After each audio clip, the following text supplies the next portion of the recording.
जय माँ सारला जय श्री जगन्नाथ। समस्त युवपीढ़ी बंधु मान को तथा समस्त जनमानस को मु पुनर्बार अनुरोध करी आगुरु मध्य एक वीडियो रे मु समस्त को निवेदन करी अनुरोध करी कि दया करी समस्ते मद मदिरा आउ निशारु निवृत्त रुहंतु। कहीं ना यह कौन सी परिस्थिति रे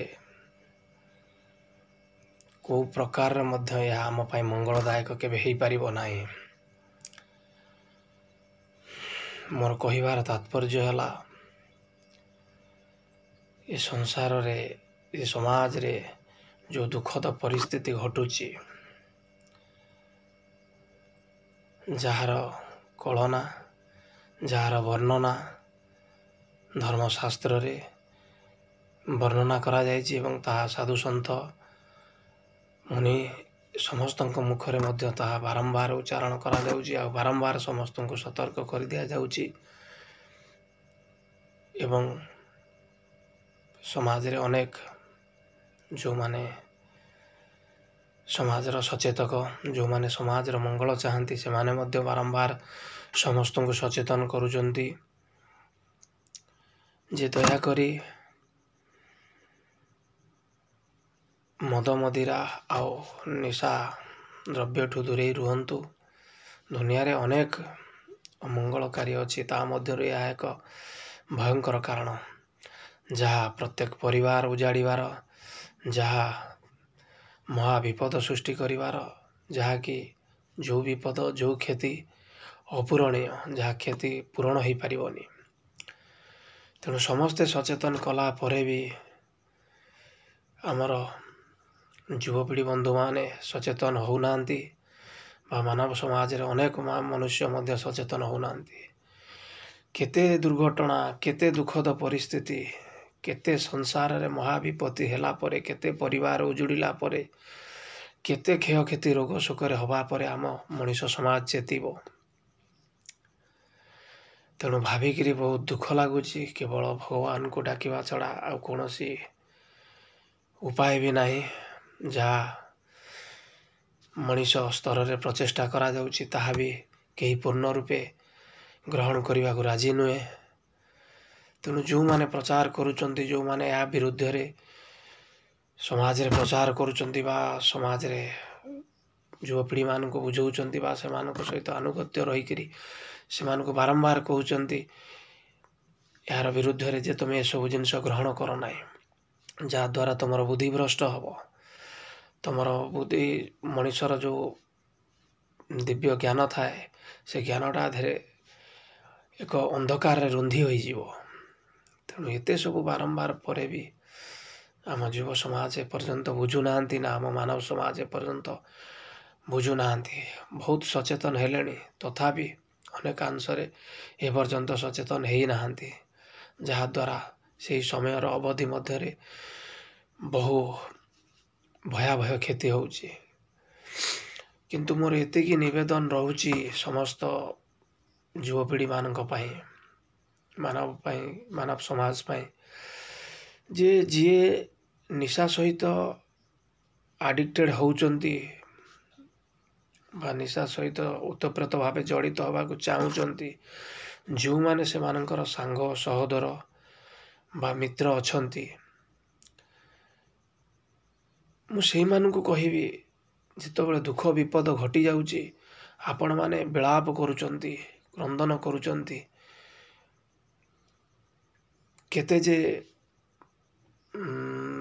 मनस्ताप रे रहुचंती किंतु केबे जितेबाला आपण तांको सहित अनुगत्य थिले जो मनीषर दुर्घटना घटुची बा जो मनीष आज संसार दुख सागर रे समस्त को भसई चली जाउचंती बा तांको वियोग रे अनेक मर्माहत केते शोकाकुल परिवेश सृष्टि होउची केते परिवार उजुड़ी जाउची केबे आपण बुझेइचंती तांको କେବେ ଆପଣ ମିତ୍ର ହେଇଛନ୍ତି, ବନ୍ଧୁ ହେଇଛନ୍ତି, ସେମାନଙ୍କର ମୈତ୍ର ଭାବ ଆଚରଣ କରିକିରି ଯେ ଆମର ବନ୍ଧୁ, ଆମର ସାଙ୍ଗ, ଆମର ପ୍ରିୟଜନ,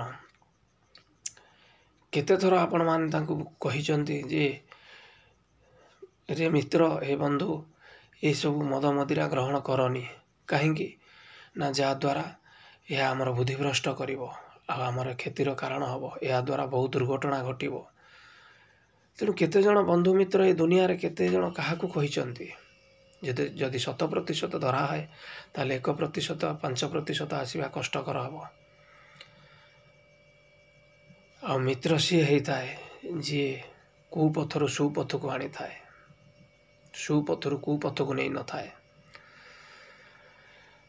ତେଣୁ ଯେତେବେଳେ ଦୁର୍ଘଟଣା ଘଟିଯାଏ ସମସ୍ତେ ବିଳାପ କରନ୍ତି, ସମସ୍ତେ ଲୋକ ଦେଖାଣିଆ କିଛି କାନ୍ଦି ଉଠନ୍ତି, ଆଉ କିଛି ଦୁଃଖର ସହିତ ଅନ୍ତର ଆତ୍ମାରେ ମର୍ମାହତ ହୋଇ କାନ୍ଦି ଉଠନ୍ତି। କିନ୍ତୁ ତା ପୂର୍ବରୁ କେବେ ସେମାନେ କହିନଥାନ୍ତି ସେ ବନ୍ଧୁଟିକି, ମିତ୍ରଟିକି, ବନ୍ଧୁ ରେ ମିତ୍ର, ଆମେ କେବେ ଏ ଜିନିଷ ଗ୍ରହଣ କରିବାନି, ତୁ ଏ ଜିନିଷ ଗ୍ରହଣ କରନା। ଯଦି କିଛି ସୀମିତ ଆକାରରେ ଯଦି ନିଶାସକ୍ତ ହେଉଛି ତାକୁ ସେଥିରୁ ନିବୃତ୍ତ କରେ ନାହାନ୍ତି, ଓଲଟା ତାଙ୍କୁ ପ୍ରୋତ୍ସାହିତ କରିଛନ୍ତି ମଦ ମଦିରା ଜୀବ ହତ୍ୟା କରି ଖାଇବା। ତେଣୁ ଏସବୁ ଦାନବର ଆଚରଣ।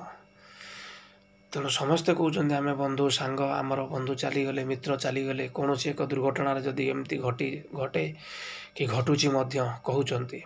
କିନ୍ତୁ କେବେ ସେ ଜୀବିତ ଥିଲାବେଳେ ତାକୁ ସଦ୍ଜ୍ଞାନ ଦେଇଛନ୍ତି? ଆଧ୍ୟାତ୍ମ ଜ୍ଞାନ ସହିତ କେବେ ପରିଚୟ କରିଛନ୍ତି? କେବେ ତାକୁ ଉଚିତ ସଂସ୍କାର ଦେଇଛନ୍ତି? ତାକୁ ସେ ପଥରୁ କେବେ ନିବୃତ୍ତ କରିବା ପାଇଁ 100% ପ୍ରଚେଷ୍ଟା କରିଛନ୍ତି? କରିନାହାନ୍ତି। ଓଲଟା ପ୍ରୋତ୍ସାହିତ କରିଛନ୍ତି, ହାତ ସହିତ ହାତ ମିଳେଇଛନ୍ତି ପୂର୍ଣ୍ଣ ରୂପେ ନିଶାସକ୍ତ ହୋଇକି ନିଜକୁ ବିନଷ୍ଟ କରିବା ପାଇଁ। କିନ୍ତୁ ଯେତେବେଳେ କିଛି ଦୁର୍ଘଟଣା ଘଟିଯାଏ ସେତେବେଳେ ସମସ୍ତେ ବିଳାପ କରନ୍ତି, ଶୋକାକୁଳ ପରିବେଶ ହେଇକି ଆଦି ଗହଳି କରନ୍ତି। କିନ୍ତୁ ସେଇ ବନ୍ଧୁମାନଙ୍କୁ ମୋର ଏତିକି ନିବେଦନ ରହିବ, ଦୁନିଆରେ ଭୟାବହ ଦୁର୍ଘଟଣା ପରିସ୍ଥିତି ଘଟୁଛି, କେତେ ପରିବାର ଉଜୁଡ଼ି ଯାଉଛି। ଏବେ ବି ସମୟ ଅଛି, ଦୟାକରି ସଚେତନ ହେଇଯାଆନ୍ତୁ, ଜାଗ୍ରତ ହେଇଯାଆନ୍ତୁ। ଯାହା ଧର୍ମର ବିରୁଦ୍ଧ, ଯାହା ଶାସ୍ତ୍ରର ବିରୁଦ୍ଧ, ସେଥିରୁ ନିବୃତ୍ତ ରୁହନ୍ତୁ। ନହେଲେ ତାହା ଆମ ସମୟକ୍ରମେ ବିନାଶର କାରଣ ହେଇଯିବ, କାଳର ଏକ ମାଧ୍ୟମ ହେଇଯିବ ଆମକୁ ଏ ସଂସାରରୁ ସମୟ ପୂର୍ବରୁ ଅପସରି ଯିବାର।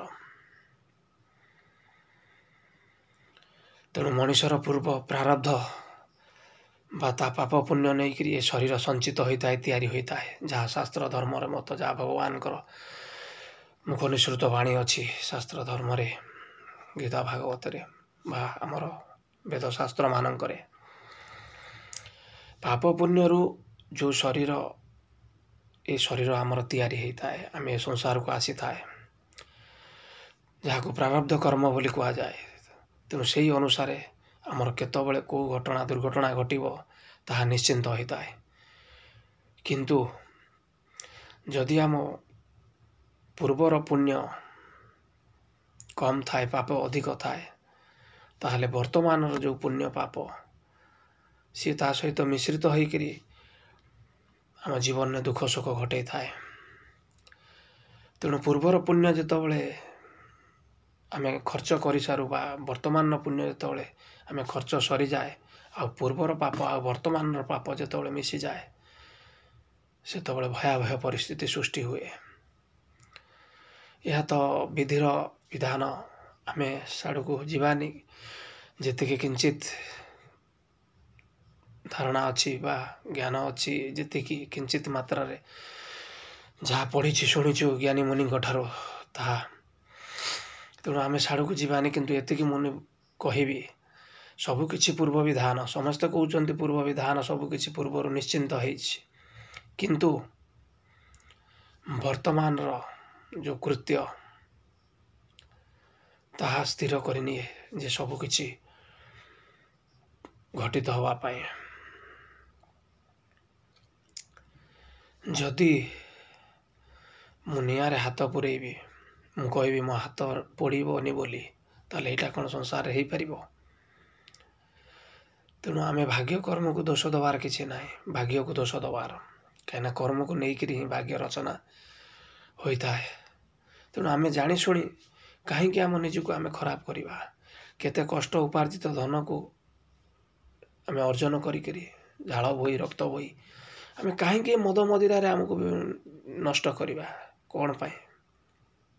ଆମକୁ କ'ଣ ଆଉ ଖାଦ୍ୟ ସଂସାରରେ ଭଗବାନ ଦେଇନାହାନ୍ତି? ତାହେଲେ କ'ଣ ପାଇଁ? ତେଣୁ ଆଜି ଏ କଥା ବହୁ ଦୁଃଖଦ ସହିତ ପୁନଃ ମୋତେ କହିବାକୁ ପଡ଼ୁଛି, କାହିଁକିନା ଏ ହୃଦୟ ଆତ୍ମା ଅତ୍ୟନ୍ତ ମାତ୍ରାରେ ବ୍ୟଥିତ ଆଉ ବିଚଳିତ, କାହିଁକିନା ଆମ ଚତୁଃପାର୍ଶ୍ୱରେ ସେଇଭଳି ଘଟଣା ଘଟୁଛି, ଯାହା ଦେଖିବା ସହିବା କଷ୍ଟକର। ମୁଁ ଏତିକି ପୁନଃ ନିବେଦନ କରିବି ହାତ ଯୋଡ଼ି ଆକୁଳ କଣ୍ଠରେ ସମସ୍ତ ଜନମାନସକୁ, ସମସ୍ତ ଯୁବପିଢ଼ି ବନ୍ଧୁମାନଙ୍କୁ, ଯେ ଦୟାକରି ମଦ ମଦିରା ନିଶାଠାରୁ ନିବୃତ୍ତ ରୁହନ୍ତୁ। ଏ ଭଗବାନଙ୍କର ଏ ସଂସାରକୁ ଦୟାକରି ଏଭଳି ଶୋକାକୁଳ ପରିବେଶ କରନ୍ତୁ ନାହିଁ, କି ଜାଣି ଜାଣି ନିଜର ତତ୍ ସହିତ ପରିବାରର ଏବଂ ଅନ୍ୟମାନଙ୍କର କ୍ଷତି କରିବାକୁ କେବେ ପ୍ରଚେଷ୍ଟା କରନ୍ତୁ ନାହିଁ। ମୁଁ ପୁନଃ ଅନୁରୋଧ କରୁଛି, କାହିଁକିନା ସେଇଭଳି ଭୟାବହ ଦୁର୍ଘଟଣାମାନ ଘଟୁଛି। ଆଜି ପୁନଃ ମୋତେ ଏହା କହିବାକୁ ପଡ଼ୁଛି। ପୂର୍ବ ଭିଡ଼ିଓରେ ମଧ୍ୟ ମୁଁ ଅନୁରୋଧ କରିଥିଲି ସମସ୍ତଙ୍କୁ, ଭାବିଲି ଏଇ ସୋସିଆଲ ମିଡ଼ିଆ ମାଧ୍ୟମରେ ହୁଏତ ବହୁ ଯୁବପିଢ଼ି ବନ୍ଧୁମାନେ ଆକୁ ଦେଖିବେ, ଜାଣିବେ, ହୁଏତ କାହା ହୃଦୟରେ ଯଦି ଏ ଦୁଃଖ ବ୍ୟାକୁଳଟା ପହଞ୍ଚିପାରେ, ହୁଏତ ତାଙ୍କ ହୃଦୟ ଆତ୍ମାକୁ କିଛି ଅନୁସାରେ ବଦଳି ପାରେ, କି ସେମାନେ ଏଥିରୁ ଦୂରେଇ ପାରନ୍ତି। ତେଣୁ ଏ ପାଇଁ ଏ ପ୍ରଚେଷ୍ଟା।